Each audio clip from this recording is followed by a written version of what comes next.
Ireland got involved in the Burma case so early. So why would you say Irish people had such a big interest in the Burma campaign? Well, Dowsoo said last night that the Burmese were described as the Irish of the East. And I think in part what she was talking about there was the shared colonial history of both countries.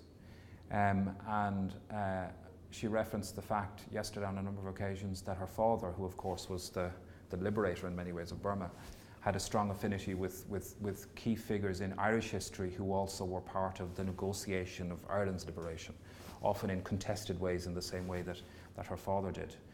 She referenced Michael Collins, who was one of the parties to that process here in Ireland. So I think there's a shared history. She said that at one point she said that we're described as the Irish of the East, and she said it's not just because actually I'll scratch that one, I can't remember exactly, I don't want to paraphrase her and get it wrong, but it's clear that there are political and historical resonances for both countries. We have a shared experience, and I think in part that's why Irish people for the last 20 and more years have been so concerned about her cause, her personal case, and indeed her cause, the cause of freedom, democracy and human rights in Burma.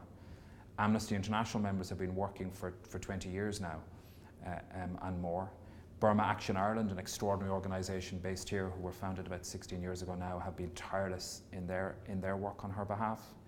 And indeed, at the level of Amnesty, we were lucky to have with us here yesterday a colleague, Donna Guest, who does a lot of work directly on Burma and has been to Myanmar just recently.